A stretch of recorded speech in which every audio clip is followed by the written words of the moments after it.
Bueno, hola a todos. Yo, por defectos y de mi propio oficio, escribo y leo, pero voy a ir leyendo mi texto de tal manera que voy a ir interviniendo sobre el propio texto. Voy a tratar de ser breve porque realmente lo que Andrés ha explicado engloba y da la base, sienta las bases para mirar a América Latina desde una perspectiva ya con una base muy importante que es la guerra mundo y básicamente eso que es la inmensa, el momento de decadencia realmente del imperialismo, ¿no? Para poder empezar a hablar del imperialismo en América Latina es bueno detenerse al menos en dos hechos. Uno que me lleva a recordar al gran Howard Zinn en la otra historia de Estados Unidos, cuando explica el origen de ese país fundado sobre la doctrina suprematista, esclavista, racista y genocida. Indios, negros y blancos pobres fueron la carne de cañón para la acumulación inicial de los grandes latifundios y los bancos. A eso le llamaron el destino manifiesto, como dice hoy Trump, American First, y como decía Pompeo, se roba, se miente y se mata para seguir siendo grande, y agrega: necesitamos el petróleo de Venezuela y si no estuviera allí Nicolás Maduro, se nos facilitarían las cosas. En segundo lugar, y quizá como parte de ese destino manifiesto, no podemos olvidar que decir imperialismo es nombrar una forma económico-política cuyo núcleo es el crimen contra la humanidad y que la lucha contra ese sistema es una lucha contra el crimen. No voy a extenderme en la historia de los Estados Unidos, pero bastaría con recordar las dos bombas atómicas que lanzaron sobre una población desarmada. Aprovecho para decirles que el 9 de agosto se celebra ya a escala internacional una campaña contra los crímenes del imperio y los crímenes contra la humanidad. Hablaremos después porque es un proyecto que ya se ha iniciado, cuando estuvo Atilio Borón aquí lo propuso y hablaremos de eso después. Voy a tratar de situar a América Latina dentro del contexto imperial. Hay una frase popular en México que dice: tan lejos de Dios y tan cerca de los Estados Unidos. Pero esta cercanía se puede extender a todo el continente. Brzezinski escribió que la primacía de Estados Unidos se asienta en que no se puede amenazar por tierra, está protegida por dos océanos y los países del sur son de ellos. La seguridad de Estados Unidos no permite fisuras.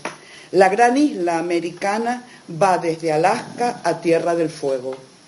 Ya en 1823, la doctrina Monroe, tan actual, tan activa, definía dos grandes constantes. América es un dominio de Estados Unidos y es necesario mantener a las colonias desunidas, controladas y en discordia para garantizar su obediencia. Sin embargo, en este momento hemos entrado en la fase de declinación del imperio.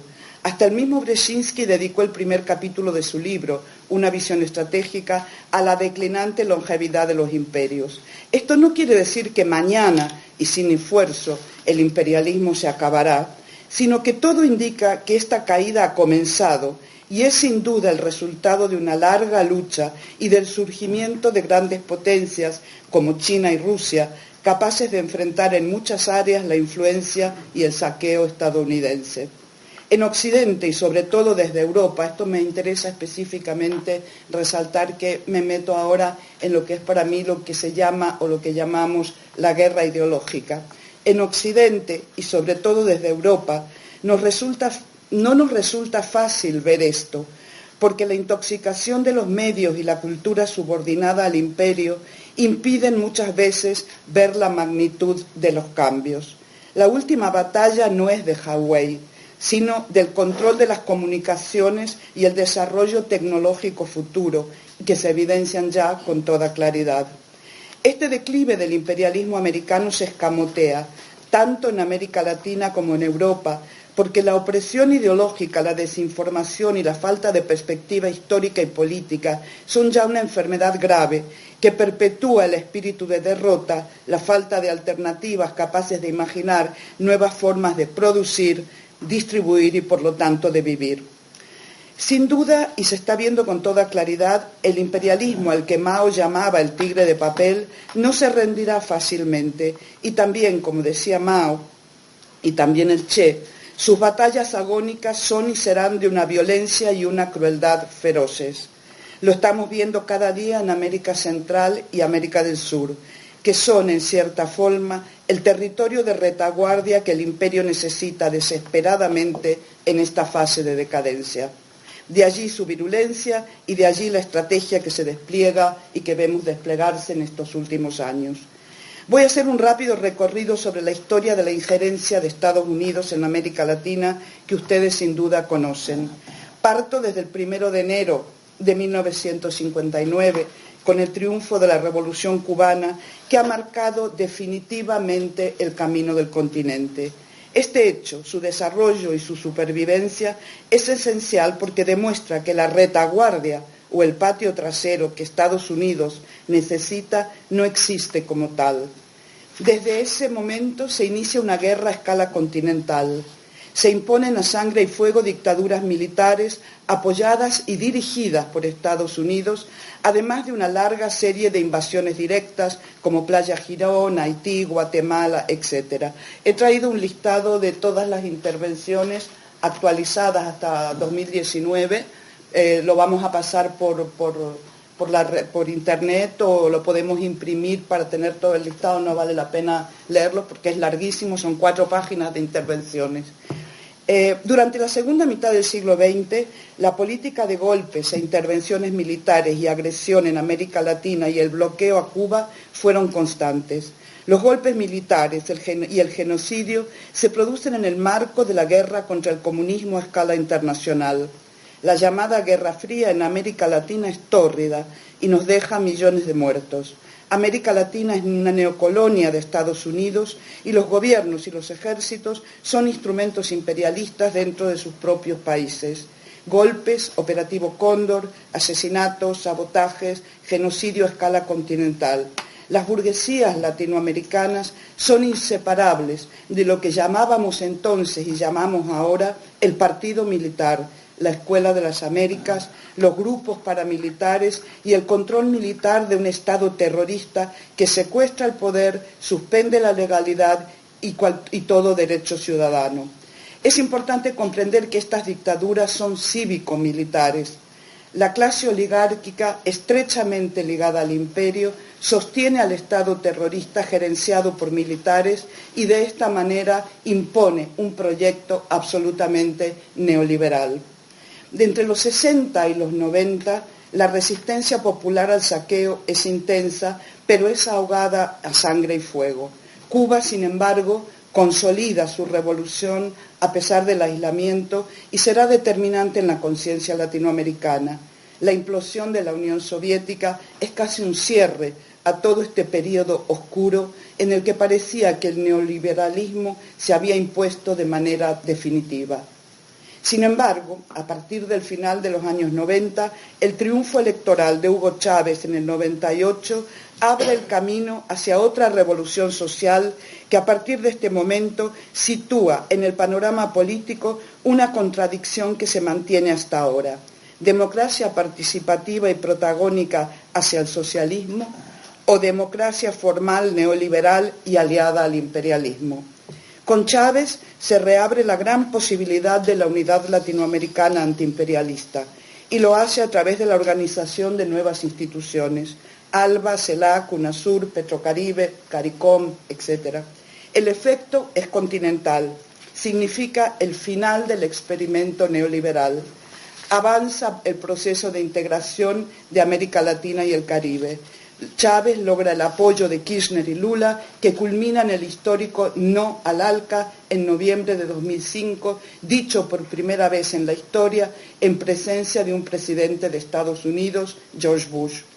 Este no al ALCA, cuando Chávez grita no el ALCA al carajo, ¿no?, que lo dice así públicamente, marca un hito y es el gran impulso para avanzar en la integración y la emancipación a la que se suman Paraguay y Uruguay y enseguida Bolivia con Evo Morales, Manuel Zelaya en Honduras, Daniel Ortega en Nicaragua, Rafael Correa en Ecuador. A esto se agrega la creación del ALBA, un proyecto de verdadera unidad de los pueblos de América Latina y el Caribe. El avance desata, por supuesto, una ofensiva de Estados Unidos y de Europa sin precedentes que se inicia desde el mismo momento en que Chávez asume el poder en el 99. La ofensiva se realiza a través de intentos de golpes de Estados, de los llamados golpes blandos, de guerras híbridas claramente asentadas en dos poderes, el financiero y el mediático. Los medios, el sabotaje, la corrupción de los aparatos y sujetos políticos, judiciales y militares, el narcotráfico y sus paraestados, los atentados de falsa bandera serán usados permanentemente para reducir, debilitar y limitar el Estado de Derecho y las democracias, que de diversas maneras se proponen una redistribución de la riqueza diferente a la del neoliberalismo. En este punto hay mucho para pensar, tanto sobre las diferencias de estos gobiernos como de sus limitaciones, y a la luz de la situación actual, preguntarnos cómo y cuáles fueron sus debilidades y sus aciertos. Esta ofensiva de Estados Unidos y de Europa continúa hoy con una enorme virulencia. Hay quienes hablan de fin de ciclo, pero tal como dice Borón, Atilio, esa caracterización es falsa y responde más a una guerra ideológica, a la propaganda que pretende convencernos de la derrota.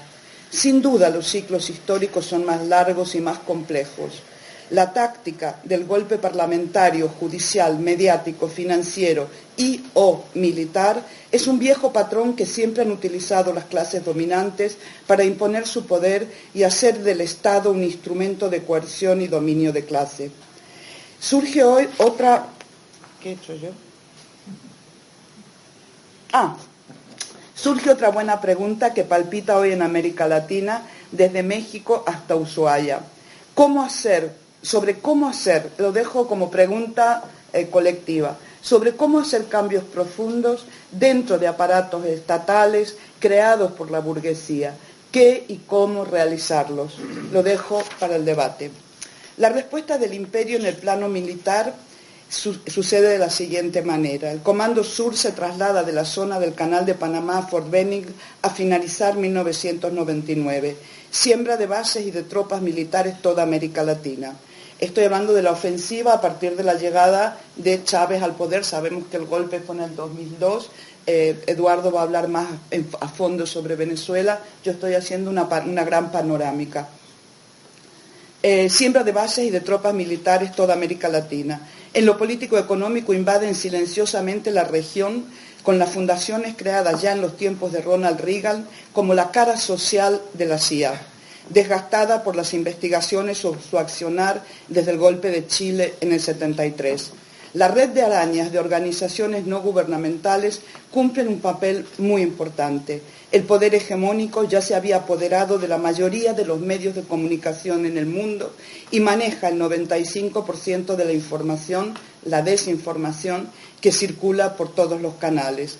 La guerra de baja intensidad, GBI, hacia adentro se aplica con todos los viejos y nuevos elementos de contrainsurgencia en una aplicación similar a lo actuado en el golpe de Chile del 73, pero con una guerra psicológica e ideológica de alta intensidad que abarca no solo a los medios locales de la oposición política, sino a los medios de sus subordinados europeos para sostener una brutal campaña contra los gobiernos progresistas. En el plano político, las oligarquías proimperialistas inician la era de los golpes blandos que no tienen nada de blandos. Son parlamentarios, son judiciales y mediáticos. Hugo Chávez en el 2002, Cristina Fernández de Kirchner en 2008, Evo Morales septiembre de 2008, Rafael Correa en 2010 y finalmente logran su objetivo en Honduras, país ocupado militarmente por Estados Unidos, derrocando a Manuel Zelaya en junio del 2009 y a Fernando Lugo en Paraguay en el 2012. Empieza aquí el ataque frontal contra la región. Barack Obama, en 2014, profundiza esta estrategia con su reapertura de relaciones diplomáticas con Cuba como parte de una campaña de propaganda, pero no levanta el bloqueo ni devuelve el territorio de Guantánamo a su legítimo dueño. Sigue multando a las empresas que negocian con Cuba. Al mismo tiempo, a finales del 14, un esquema de intervención abierta aparece ya un esquema de intervención abierta contra el presidente Nicolás Maduro. Es interesante relacionar, porque como bien decía Andrés, estamos en un contexto internacional absolutamente relativo al surgimiento de este bloque euroasiático, a la necesidad de un patio trasero sólido, una retaguardia que es la que el imperio necesita en este momento frente a estos hechos. Es interesante relacionar esta ofensiva que se produce en este periodo en América Latina y que continúa evidentemente con lo que está sucediendo en Europa y en Medio Oriente. Revoluciones de color o guerras híbridas donde se usa un procedimiento semejante. Serbia en el 2000, Georgia en el 2003, Ucrania en el 2004, Kirguistán en el 2005, Líbano también en el 2005, Túnez en el 2011, Egipto en el 2011, Libia en el 2011, Siria, Yemen, Hong Kong 2014, movimientos parecidos que se intentan en Venezuela y en Irán, las técnicas de Genshack de movilizaciones masivas totalmente controladas contra los gobiernos constituidos y constituyentes, ¿no? Intentan en Venezuela, evidentemente conocen el tema de las guarimbas, lo intentan seriamente, y también en Irán, pero en ambos países fracasan. En los otros, desgraciadamente, estas movilizaciones masivas apoyadas por el imperio obtienen buenos resultados.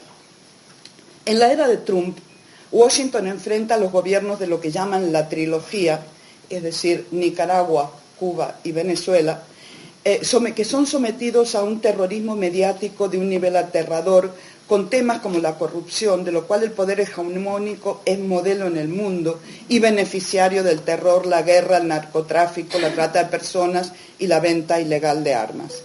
Las técnicas de propaganda de la CIA y de la USAID, perfectamente descritas por Sharp, trabajan a todo vapor e invierten cada vez más dinero en propaganda y sabotaje. Actúa con paraempresarios, paramedios, paraperiodistas, en un mundo mercenario que avanza con golpes de todo tipo, tratando de sembrar el caos y hasta arrojan muertos a las puertas de las casas gubernamentales. Cuentan con la impunidad de los medios y con el trabajo mercenario de una derecha mediocre hasta la médula, incapaz de ganar una sola elección en el caso de Venezuela. Casi podríamos llamarla derecha lumpen. Se suceden ataques, denuncias, mentiras, persecución política contra presidentes. Estamos todavía en el momento en que están Kirchner, Rousseff, Maduro, Evo, Correa y sus familias y funcionarios. El golpismo electoral en Argentina es un nuevo modelo contrainsurgente. El gobierno ultraderechista de Mauricio Macri actúa de facto, ignora al Congreso y gobierna por decretos que violan leyes y constitución, con despidos masivos, persecución política en un plan claramente trazado para desaparecer de la escena a las figuras más importantes de la cultura, el periodismo, la ciencia y el trabajo. Lograron por fin instalar un gobierno mediante millones de dólares repartidos en cada país, con miles de infiltrados a través de las fundaciones, desacreditando a los gobiernos mediante el terrorismo mediático y la desculturalización masiva de los entretenimientos ensayados en el Pentágono como una droga que se aplica a nivel masivo para adormecer y paralizar a los que esperan colonizar fácilmente.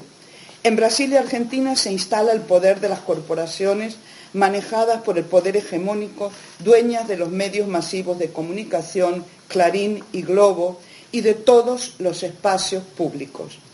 Hay que decir que la Unión Europea, absolutamente sometida a los dictados de Estados Unidos, sirve a través de España de punta de lanza ideológica y financiera contra los gobiernos progresistas de América y aparece como una aliada sin ninguna vergüenza de los más reaccionarios, como son los gobiernos de Argentina y Brasil, y los que conforman ahora el Grupo de Lima, que han sido claves en toda la batalla contra el gobierno constitucional de Venezuela.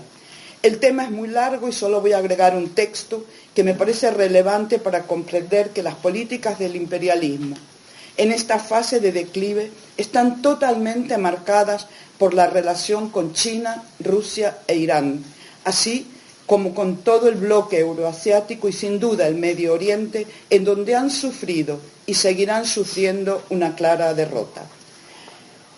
La Estrategia de Seguridad Nacional de los Estados Unidos, difundida a finales de 1917, calificó como malignas influencias de fuerzas no hemisféricas, en especial las provenientes de la República Islámica de Irán, China y Federación Rusa. Estas dos últimas están definidas como potencias revisionistas en este texto, que usan la tecnología, la propaganda y la coerción para conformar un mundo antitético con nuestros intereses y valores. A finales de septiembre del 2018, el actual jefe del Comando Sur de las Fuerzas Armadas estadounidenses, SOUTHCOM, vicealmirante Craig Fowler, indicó: China, y volvemos al mismo punto de origen, China está expandiendo agresivamente su influencia económica, política y diplomática a través de la región. Busca ampliar su iniciativa de la Franja y la Ruta de la Seda hacia América Latina y el Caribe. Y en el último año ha obtenido éxitos diplomáticos gracias a su reconocimiento por parte de algunos de nuestros socios claves, Panamá, República Dominicana y El Salvador. Como en otros escenarios, Rusia emplea el conjunto de sus herramientas diplomáticas, de inteligencia y de información para tratar de influir en las actitudes del público y en los tomadores de decisiones de la región. Ha hecho incursiones significativas en el dominio de la información regional, inundando Internet, redes sociales y canales de televisión con propaganda original o reproducida para sembrar dudas sobre las intenciones de los Estados Unidos. China y Rusia han proporcionado ayudas financieras vitales al gobierno de Venezuela y tienen relaciones con otros regímenes autoritarios como Cuba y Nicaragua. Ambas les ofrecen a esos tres gobiernos préstamos y entrenamiento militar. Cuidado con esto, porque es el caballito de batalla principal en este momento. Así como acuerdos de financiación poco transparentes. No es casual que Bolton llamara triángulo del terror o troika de la tiranía a los gobiernos de Cuba, Nicaragua y Venezuela. Esto es del Nuevo Herald del 2018, y que el bloqueo de Cuba se haya intensificado con los ataques a Venezuela y los ataques a Nicaragua y Venezuela se sucedan y se intensifiquen. Termino. Sin duda, la administración americana continuará agrediendo y fortaleciendo el bloqueo económico, comercial y financiero contra Cuba, Venezuela y Nicaragua, socavando a Bolivia, que tiene elecciones ahora el próximo octubre, e intentando que el patio trasero sea una realidad. Desde este lugar en que estamos, desde este ahora que vivimos nosotros, habitantes de un país aliado al crimen imperialista, debemos preguntarnos y actuar para evitar esta barbarie. Porque lo que aquí se está jugando no son los países de América Latina, sino el futuro de la humanidad entera.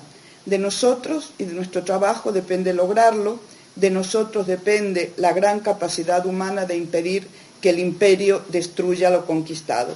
Y por eso estamos hoy aquí. Podría seguir, pero creo que he hecho como un vuelo de pájaro. Es muy larga la historia de América Latina, no sabía, tenía que haber empezado en el colonialismo, poder desarrollar, pero quería un poco situarme realmente en el punto de inflexión clave para la historia del continente, por lo menos desde mi punto de vista, que es la Revolución Cubana y su supervivencia, ¿no? Porque eso determina de alguna manera todo el destino del continente, ¿no? Y eso Estados Unidos lo tiene muy claro y no conseguirá vencerla.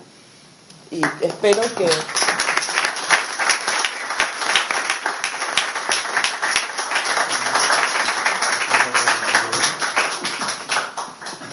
Bueno, yo voy a hacer una intervención muy breve.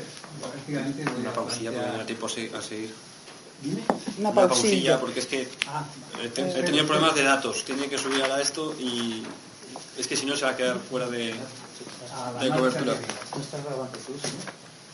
Sí, también. Ya te explico una cuestión de la voz. Sí, por favor.